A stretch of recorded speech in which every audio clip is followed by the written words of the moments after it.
Welcome to Black Businesses Matter, a podcast about why Black businesses matter and the benefits of collaborating and advocating for Black businesses to drive impact. Each episode will cover legacy, hope, Black joy, funding sources, cultural shifts, equality, and so much more. We will provide inspiration and action while spreading some joy to a thriving community of Black business owners and leading thought leaders. I am Larvetta Lofton, your host and the founder of the L3 Agency. Known as the brand maven who transforms organizations with her storytelling prowess, meet Larvetta L. Lofton, host of Black Businesses Matter, a podcast about why Black businesses matter and the benefits of collaborating and advocating for Black businesses to drive impact. All righty, welcome back to another episode of Black Businesses Matter. Hey guys, hey y'all, how y'all doing out here? It's a lot happening in this world. We are kicking off, our next season. This is our new season. Let me not say kicking off. We are in the new season, and this is season 10, and we're doing something very different. We think that it is important, for many of you all who has been rocking with us. We've been doing this for almost 4 years now. Almost 4 years. That's crazy. And we want to make sure that we're always coming up with new and fresh content, right? That we are paying attention to the trends, paying attention to ways that people can be inspired, and certainly advocate for Black businesses all over the world, because we believe in economic inclusion, and that including Black businesses is part of your ecosystem, whether you are, a corporate player, a government stakeholder, whatever it is, it's just inviting Black businesses into the ecosystem. That's all what we've been screaming. And for those of you all that have been rocking with us, we appreciate you. We love you. I'm so grateful whenever I'm out and people say, I listen to your podcast. It makes me so happy, and say I'm inspired, or, learning about a particular business that I was unaware of. It just makes me happy when I hear that. And guys, we are over 100 episodes. So we are excited. You're going to see some new changes that we're going to make in the podcast. We love your feedback. Again, leave us a comment, you guys. I'm telling you all that we need you all to give us comments so that we can know what you guys like. How can we improve? So I really am starting this season off on that note. Y'all, it's summertime. It is warm out here in these streets in some places. But if you are in Chicago, it is summertime, and people love summertime shy. So my next guest, I think you guys are in for a treat with her, because we have not had an economic justice advocate to be able to speak on that. So I'm excited for her to give us perspective on that. But also she is also an entrepreneur, and she's a speaker. But I'm going to give you all some background on this dynamic woman that is in the studio on our podcast and on our platform. Her name is Rachel Bernier Green. She is a recovering public accountant. And when I saw that, I was like, okay, we're going to dive into that. Turned serial social entrepreneur. Rachel has devoted the past decade to building nonprofit businesses that drive catalytic social and environmental change, including Laine's Bake Shop. Laine's Bake Shop and EJ Consortium. Her focus on creating wealth for her employees and impoverished communities, reducing crime and recidivism. What is that? Recidivism. Okay. It's a mouthful. It is a mouthful. Recidivism. Yeah, that, y'all. Quality food access. And we're going to dive into that a little bit. Pushing for restorative and economic justice has drawn the attention of the New York Times, Chicago Tribune, Fox, Chicago Sun-Times, and Eater, right? Are they still around? No, I know, right? I know, but I used to love them. So we just gave them some love. Maybe there's a resurrection on the horizon. Welcome to the show, Rachel. Thanks so much for having me. So, Rachel, so you guys, a lot of times people always ask us, how do we find our guests, right? I'm in these streets. Yes, you are. I'm in these streets. And so I got a chance to, were we on a panel together, Rachel? Yeah, you were moderating a panel for a small business majority event. Yes, that's what it was. Thank you. This menopause is real, y'all. So my brain fog gets in the way sometimes. So forgive me. And so I was like, oh, she'd be great for the show. But the one thing that I love about Rachel that I picked up on was she was going to follow up. She was going to follow up and follow through. That I knew about her. And I was like, you should be on the show. And she was like, done.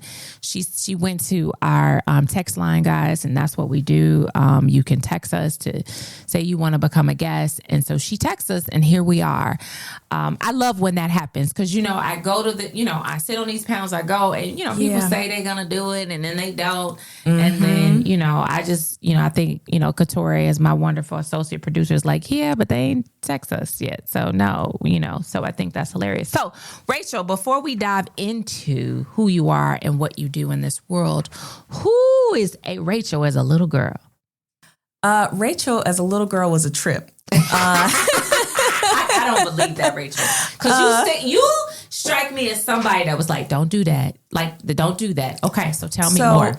I'm the oldest of 6 kids, and we were homeschooled. And so we were a part of a couple different collectives of Black homeschool families back in the 90s. Okay. And before I was homeschooled, I just stayed in trouble in school.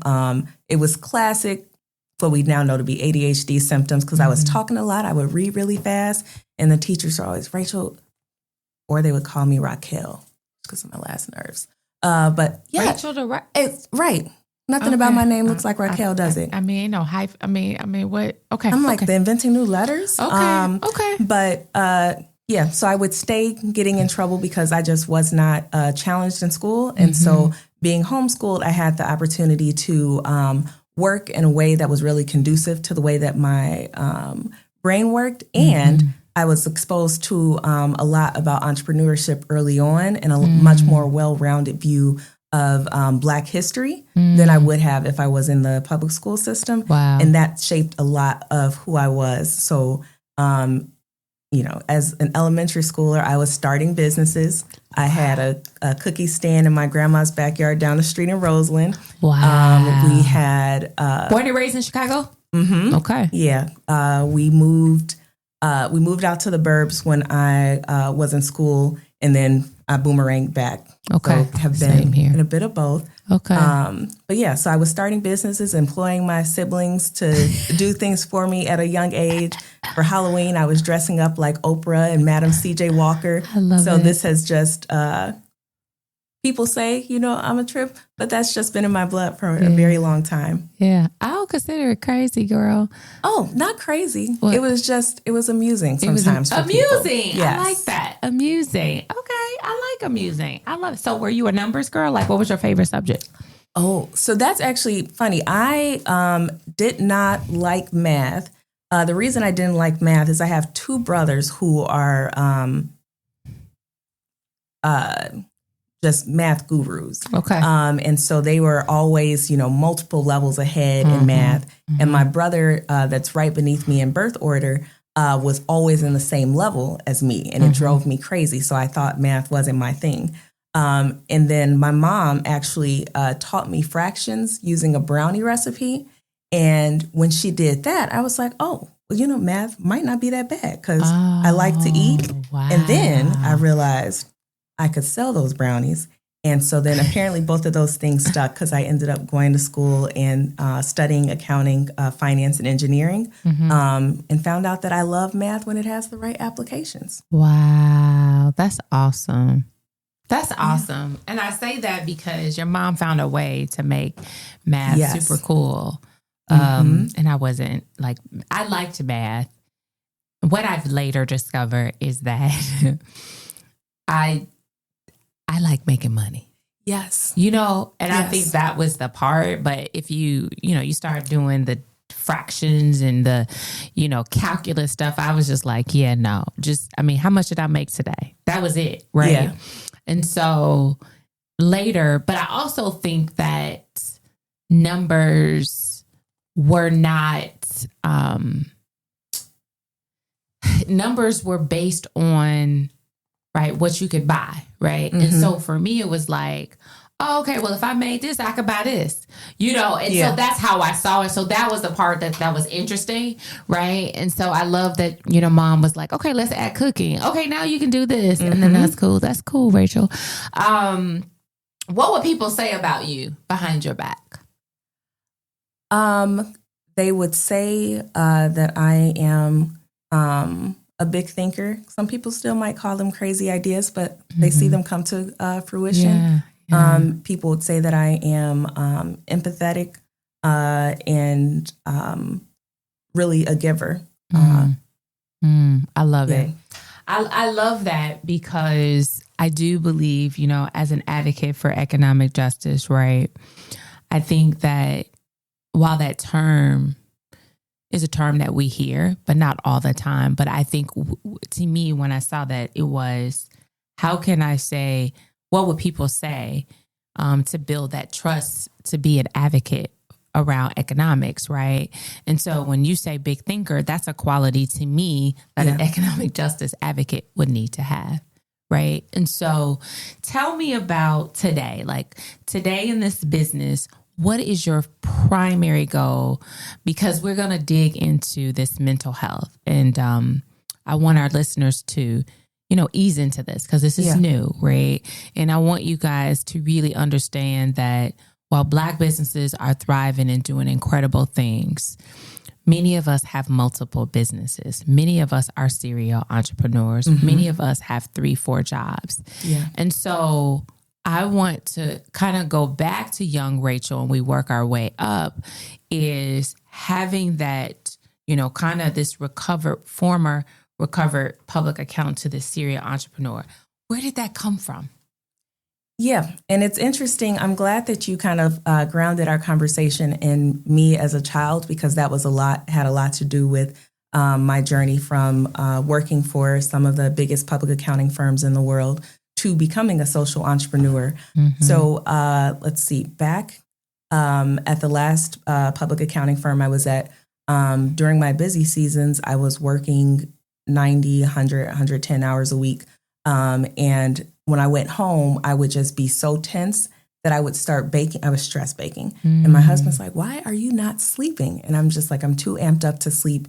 And because of the special connection I had with cooking and baking, that connection to math, and it being something that I did with my family, especially with my mom and my grandmother, it always brought me comfort. And so I would go home, I'd stress bake, and then I would bring things into work. I would decorate cookies and do different things and just bring them into work because it was more than the two of us could eat.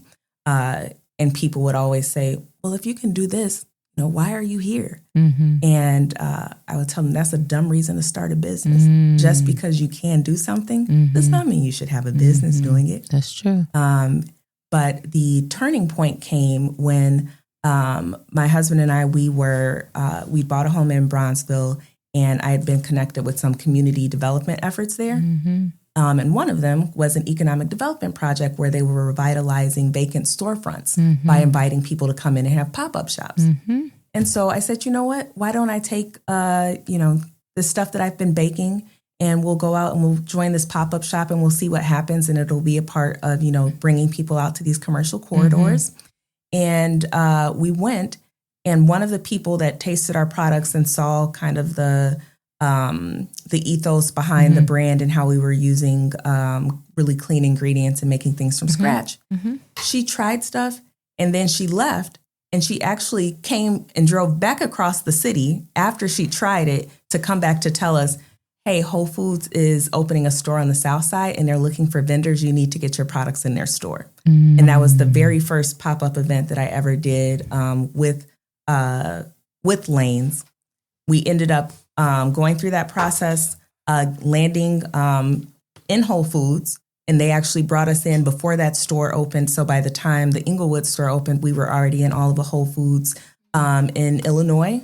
And then Starbucks they were building a location in Inglewood, and they reached out to Whole Foods for referrals. And Whole Foods referred us. And then we actually got a placement in Starbucks as well. And that was how I made the jump from being in my public accounting job, working all those hours a week, to becoming a food entrepreneur and getting products in these locations and hiring re-entering citizens, which was the crux of our social mission in that mouthful of a word, recidivism. Yeah, recidivism. How that all recidivism. I came got it, together. Mm-hmm. Yeah. So, right. So the reason why I want to, unpack a little bit, right? Because sometimes we think because we have rolled in this role, went to school, got the qualifications, the experience, that we can't transition or take those skills into a completely different. What kind of pushback, if any, did you receive from like family and friends, or did you?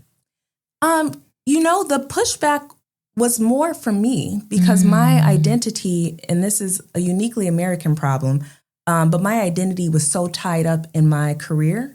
When I was in undergrad, one thing that people would also say about me is that I am stubborn and I don't listen to people that tell me no. We got the same. So we together on that one. And one of the ways that showed up is when I was in undergrad, people told me, freshmen don't go to the career fair because nobody hires them. And I said, I don't care anything about that. I knew that I wanted to work at one of the big four firms, and I knew which one. And I went to the career fair as a freshman. I got them to hire me. And not only did they hire me, but they actually enjoyed my work so much that they allowed me to telecommute. And so I got to work for them full time during the summer. And then I was actually telecommuting, working virtually on campus throughout the school year. Wow. And I was just, I'm going to be on partner track. I want to be on make a partner by the time I'm 35. People would use the name of that firm and my name as an identifier for me because it was just so much of a given that, Rachel's going to graduate, go work for this company, and this is what she's going to do. And so for me, it was very much there was a lot of soul searching. Who am I if I am not in public accounting, if I'm not, on the partner track? What does that mean, for my self-worth, especially because I've put so much time and energy toward going down this career path. And so I love that you said it was you. It wasn't your family. It was you. Yeah. And so recognizing that, so, and so let's for those that are listening, guys, and you live in Chicago, what's going on with Laine's Bake Shop? So Laine's Bake Shop, in the January of 2020, the ceiling caved in on our manufacturing facility.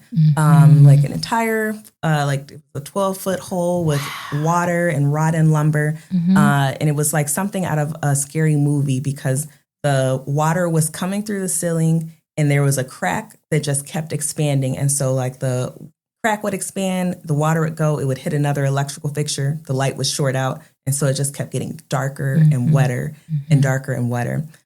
Needless to say, it shut down our production because our landlord wasn't willing to fix the problem. He said he could maybe put a tarp on the roof. Wow. But we were producing food. So that was, a non-starter. So we ended up having to shut down our production. I made the decision to close our retail location so that we could put all of our resources into moving into a new location. We got in that new location, got up and running. And then within a few weeks, COVID hit. And then we just started to get tens of thousands of dollars of cancellations from different corporate events. And that was the beginning of the end for Laine's. We weren't able to come back from that, from kind of the back-to-back calamities. So I took a break after that. I had my son, and then I took everything that I learned from operating Laine's and everything from my previous career with the accounting, finance, and operations, and used that to start EJ Consortium so that I can help other small business owners especially those who are trying to make an impact and build for-profit businesses that can actually change the world. And when you say build wealth, what does that mean? So when I say build wealth, I mean it in really measurable ways. So with our clients, we actually are measuring their net worth in terms of their investment accounts, their savings accounts. Are they able, is there a plan for retirement? Will they be able to purchase a house while being a full-time entrepreneur? So we take a very holistic look at wealth and not just for the business owners, but for their employees. Because I think that especially community wealth building is this buzzword that people are throwing around a lot. I know. Now. That's why I was, yes. Then they don't measure it in any meaningful way. It's not. And then they're just like, oh, good job us. We did this program and now we've built wealth. But then I'm looking at the people in the program and they're telling me that they are actively impoverished. Yes. And there's a serious disconnect there where we need to make sure that when we purport to be doing things, that we're measuring things in meaningful ways to make sure that we're hitting the mark. Yeah. Rachel, so tell me about EJ. Where did the EJ come from? That's what I wanted to ask you. Yes. So my biggest takeaway with Laine's when we were operating is that we had the privilege of working with a lot of guys who had been previously incarcerated and having them as part of our team. When we, throughout the course of the business, we didn't lose anyone that was actively employed by the company back to the justice system. After we closed, though, within a couple months, everyone who was on payroll who had been previously incarcerated, within a couple months of us closing, they were incarcerated again. Wow. And I remember... Ooh, let's take a pause for that. That's a breath. That my mom and grandmother and I would spend time writing character letters to judges saying, that this... Because I don't think people understand the quality of workers that we had and the trauma that they had experienced and all of the adversity they were up against. And they just needed the right opportunity.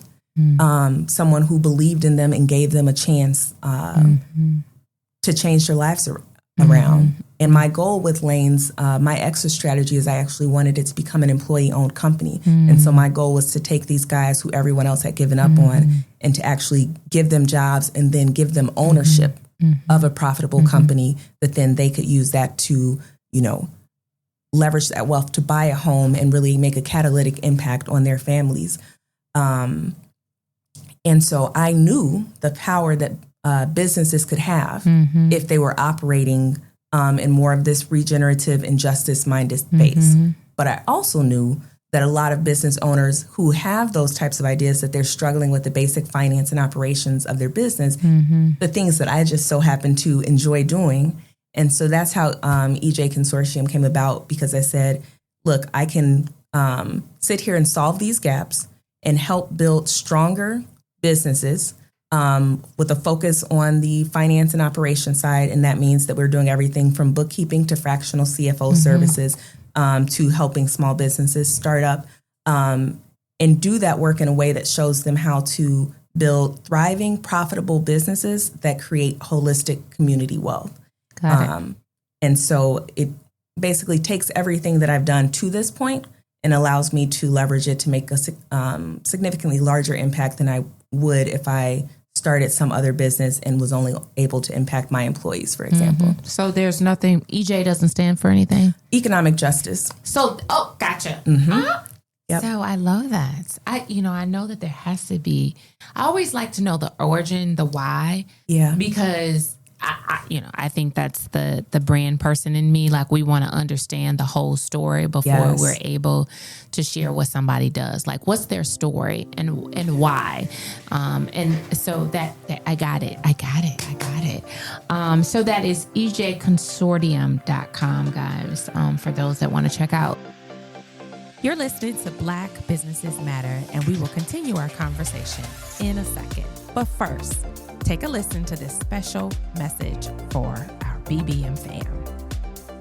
We know how important it is to stay connected, so why not join our BBM Fam Club for special announcements and exclusive offers by texting BBM FAM to 312-300-1300. That's BBM FAM to 312-300-1300 today. Now let's get back to Black Businesses Matter. We have Small Business Saturday. We have, Small Business Week. We have all of these things. And I think, and I want to hear your thoughts on this.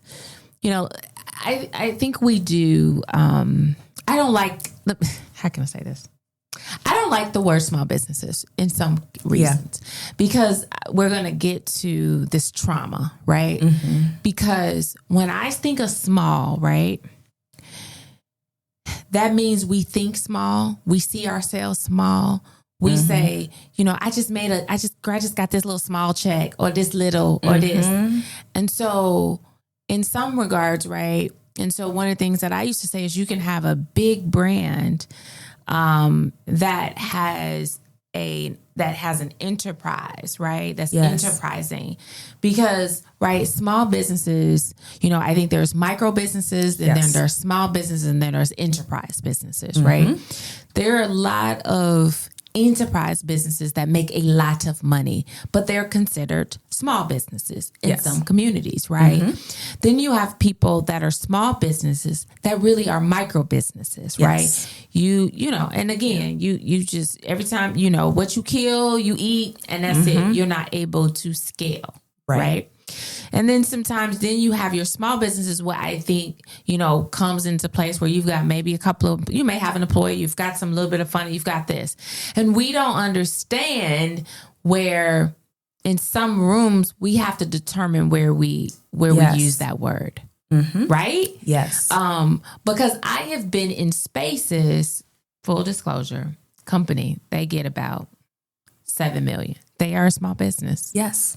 They are 7, And so, here I am like, well, I'm not quite that small business, right? So then in that case, I'll be a small business, right? Yes. That's it. But we have to understand that we can do big business, right? Absolutely. And not allow ourselves and still be categorized as it relates to, small business administration as a small business for those, for those factors, the things that we can get, all the things.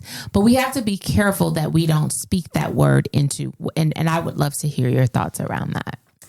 Absolutely. I think a lot of people don't realize, to your point, all of our clients will be considered small businesses, even if they're 8-figure businesses, because that definition with the SBA, I believe, goes up to like 35 million or something. It's pretty sizable, especially for our community. But one thing that people would also say about me is that I don't do small things, and I don't encourage other people to do small things. And so I encourage my clients to think about what their goal is, and actually we put numbers behind it and say, okay, if you want to be operating at this level, this is what it takes to get there.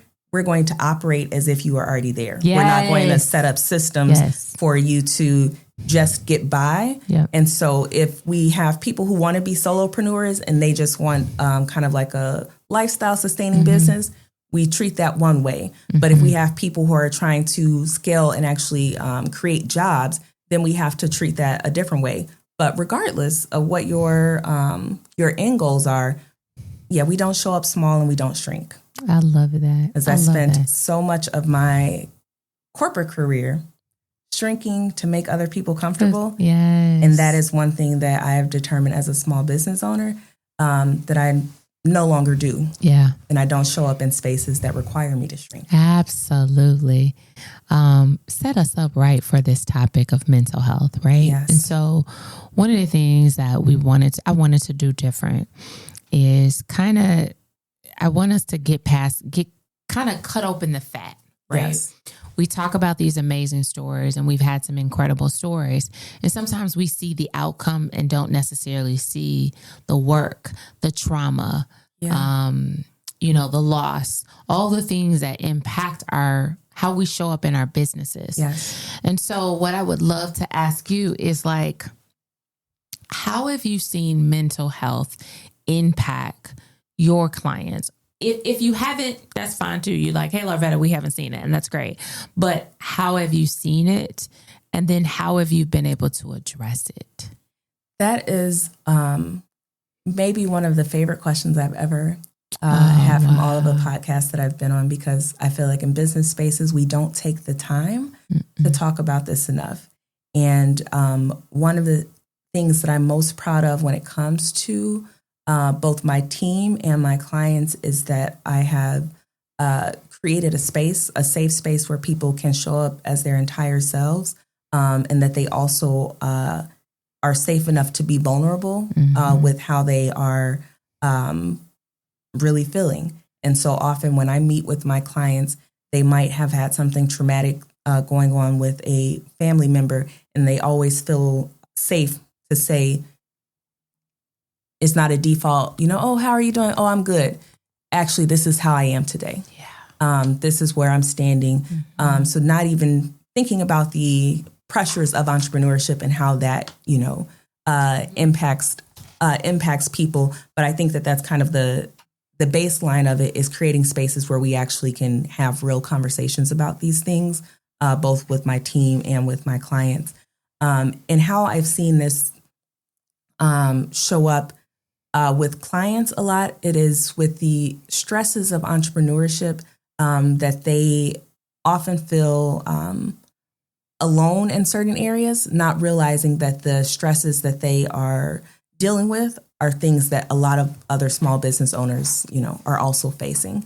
And we actually created our latest service offering, includes a virtual community with group coaching sessions, so that we can address these issues with all of the entrepreneurs, where they have a space to bring those issues to the forefront, and we can actually work through them. Some of the things that I've done in the past, when a client or a team member comes to me with certain challenges, is that I will actually pay for some coaching sessions for them. We made sure at our company that the health insurance plan that we offer allows people to access mental health resources. We also have it's like a health support line that allows people that they can go at any time, and they can help them navigate, okay, what resources are available for you, whether it is, you need to get some counseling services, or you need to get X, Y, or Z, so that people have more options. And we also use that in our company. Like if a team member is struggling because they are dealing with like a loss of confidence or with anxiety, instead of reprimanding people for not paying enough attention to detail for something that they normally would have caught, our first step is we take that trauma-informed approach to say, what are you struggling with and how can I support you? And it always gives better results than taking punitive steps. We also introduce our clients to tools on how they can implement things like this in their companies, both from an insurance perspective and programming perspective, to teaching them about programs like the mental health first aid program, which is you can actually apply to have someone come that's trained to talk about mental health first aid to come into your company, and they will do a 16-hour across 2 days workshop and talk about how mental health shows up and affects people in the workplace and how you can support them through it. And that I even did this when I was running the bakery. Like we closed down production for 2 days and had this workshop. We need to do this for our retreat. Yes, awesome. Because people don't realize, especially in our community where we come from places where often no one is talking about, girl, that's actually depression. Yeah. Like that's what's going on. Yeah. Like I know the first clinical time I experienced clinical depression, I didn't know what was going on. Yeah. And no one around me knew, because this was not something that we talked about. Right. And it wasn't until years after I got through it that I find the tools and the resources to identify, oh, that's what I was dealing with. But I think that if we are going to do critical work in communities that have been disproportionately harmed in systemic ways, that we have to come into our work in a different way. We can't come into it in this kind of punitive, overly capitalistic model. And so I was really excited when you brought up, when we first sat down, how we were going to talk a bit about trauma and how it shows up in the workplace, because near and dear to my heart. And I, and part of it is because I see it's happening in the corporate place, right? But what I'm not seeing is these business owners, these entrepreneurs, like for some people, they're running on E. Yes. And they're still, and again, they're trying to keep the doors open. They're trying to keep payroll going. Yeah. They're trying. And so one thing that I love is that you gave that resource, and I think people need to listen to this. But then the other part is they don't have a safe space. Yeah. Because you really think that you are you're the boss. You're the, the check writer. You're that. And so at that space, there hasn't been, and I do want to see how you see, right?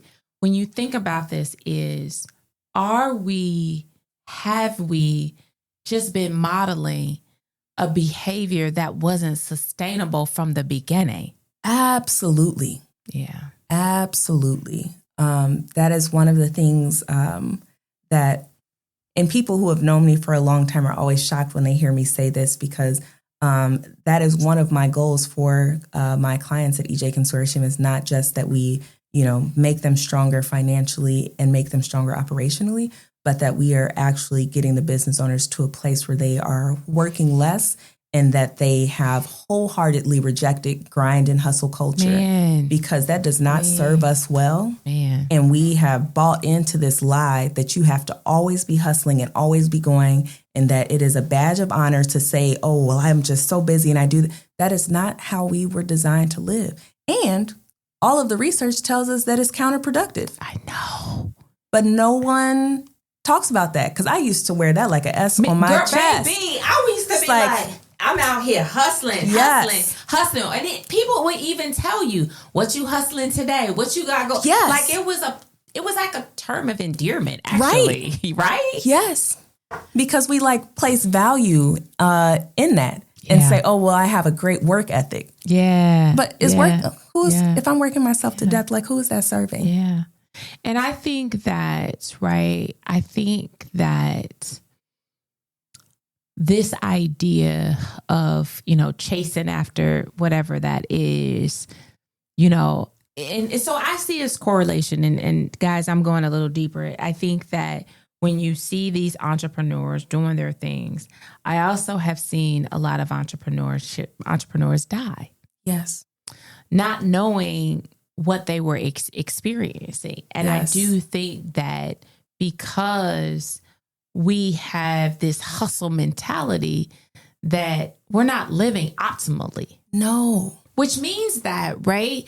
So then how does that look in numbers? That's what I want. In numbers, right? In numbers, are you really building a business, or are you an owner operator? Yeah. Are you building yourself into a trap? Yeah. And that's what a lot of people are doing. And that's why we take such a holistic approach, because when we sit down and talk to a client about pricing strategy, for example, we're looking at that pricing strategy and, okay, if you want this business to sustain you, you need to make, this much money, you need to have these benefits, you need to do XYZ for your employees. Is this price point compatible with this? Or does this price point mean that you have to work, 70 hours a week to break even? And if that's the case, then we actually are going to take a look at how we can do price in a way that's competitive, but that also is aligned with your overall goals and that serves you and all of your stakeholders well. But we're not going to look at that in isolation and just say, okay, you should just do, X, Y, or Z. And so I hesitate sometimes because, yes, we in some ways are an accounting firm, but most people aren't sitting down having these conversations with their accountant. They're not. So that's why I'm glad, because I think if you present it that way, I think that's when trauma shows up, and the trauma that makes you run away, not run towards, because public accounting firms in communities, in Black and brown communities, means that mom and dad are in trouble, right? That's it. Like, the accounting firm reached out to you. oh, that must be big, right? Versus like we have to understand those, the IRS, like all of those impact us that we think that something's wrong. Mm-hmm. When the question lies, could we have planned differently? Yes. To avoid this. Yes. So children, this can happen because we're on this earth to pay taxes. I'm sorry. Yeah. Right. So, and I'm also speaking for myself. We just had, a significant tax bill, but we had to go back and figure out what could we have done different.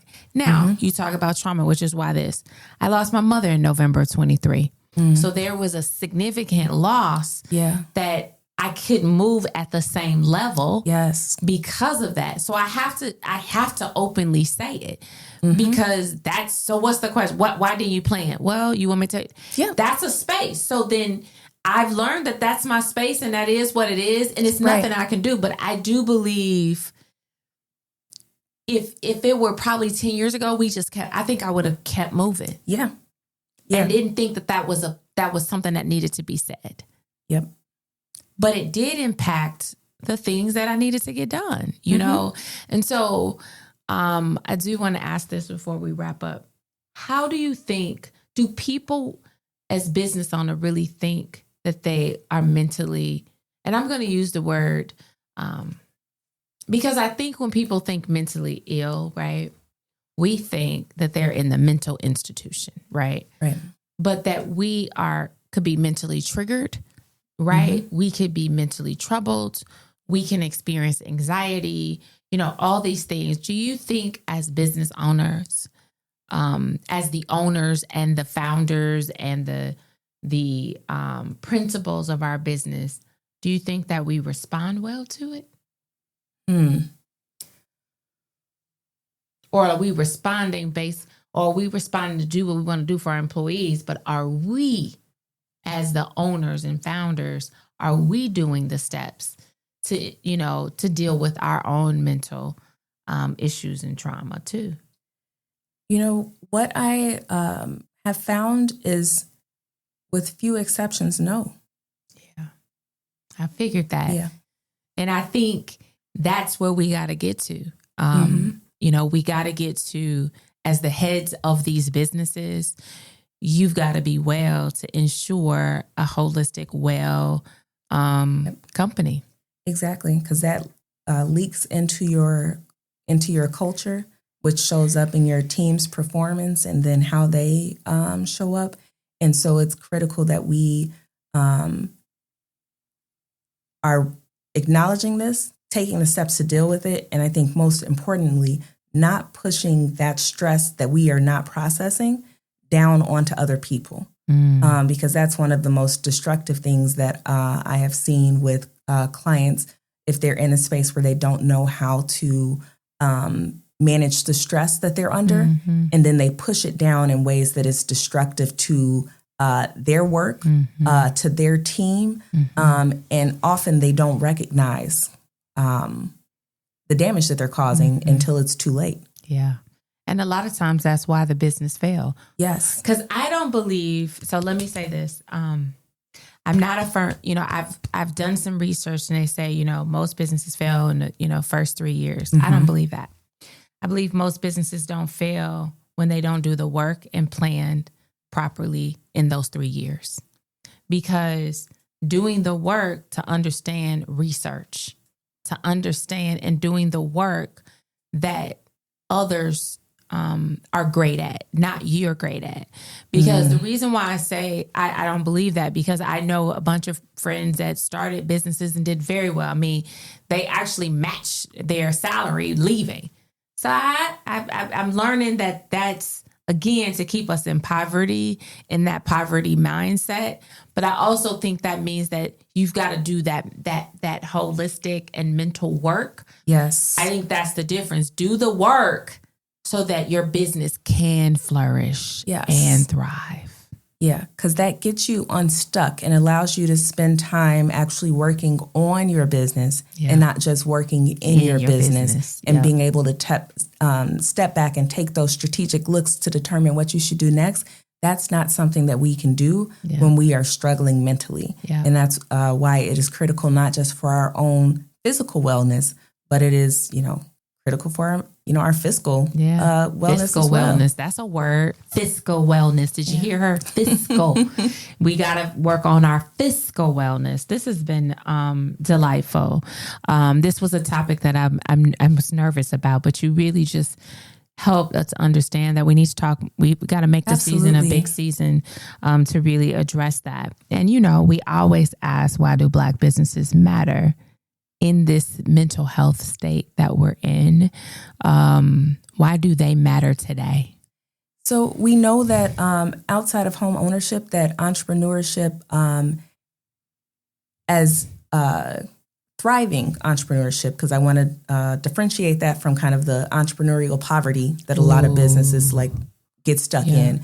But thriving enterprises, that we know that is one of the things that helps people to transcend the wealth of their parents and really to elevate their families to the next level. And so, especially in this environment when there are so many things actively fighting against the Black community, our businesses matter because we are more likely, to hire people that look like us. And when we have unemployment that is higher than a national average, we need those opportunities. But we need jobs created by our companies in our communities that allow people to actually thrive. That's it. That right there. That's it. That's why we feel like this is important, because most of us hire Black and brown. I mean, that's where we create that space. And I love the resource. So guys, the resource that Rachel provided for anybody who wants that mental health support, I'm actually going to lean into that. We're doing a retreat, and it would be helpful to address, and I think one thing I got out of, this episode that I can appreciate is that I think we've always treated mental health separate. Like, we go to church on Sunday, and that's a separate world, right? I can't show up that on Sunday because I'm suited and booted. I'm the founder. I'm the president. I can't let them know what's happening. And so I do think that has greatly impacted. Oh, yes. Right. Us having fiscal wellness because of that. And I love that you brought that term. What brings you joy, Rachel? My family. My son, my husband, and my family, my chosen family, and food. I love food. If I have my people, I have food, and I have my books, I'm a happy person. So we know what to get you. Some books, y'all, a gift card for some food, and invite her family, her family too. So I love that. Share with folks how they can connect with you. Yes, you can find me on LinkedIn at Rachel Bernier Green, and you can also check us out at EJConsortium.com. We have a newsletter there, and if you're interested in finding out how we can help you to eliminate the financial anxiety and operational chaos that can sometimes come with entrepreneurship, you can book a free consult right there on our website. And I'm just going to tell you what she said as 3 most important things. Know your numbers. 2, leverage tech and automation. And the reason why I wanted to say that is because in this mental health, when you say automation, honey, that will change your life. Yes. Right? That will change your life. So that's important. And she said, know your purpose and why you do. And hustle culture is a trap. I have to say that because that right there is how we are going to share this episode. Hustle culture is a trap. I need to put it on a t-shirt. You really do, Rachel, because that is a word. So there you have it, guys.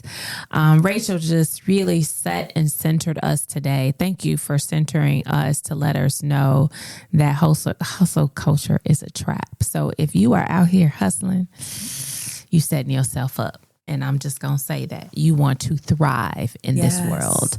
And so making sure that you also are surrounded by people that you can be safe. And so that's another important thing. So we're just going to be, bringing you some amazing businesses that are sharing their own personal stories, and then also how they're providing resources for businesses so that they can grow and be excellent and be thriving, so that they can employ and create jobs. That's what we're doing all this season. So follow us, y'all.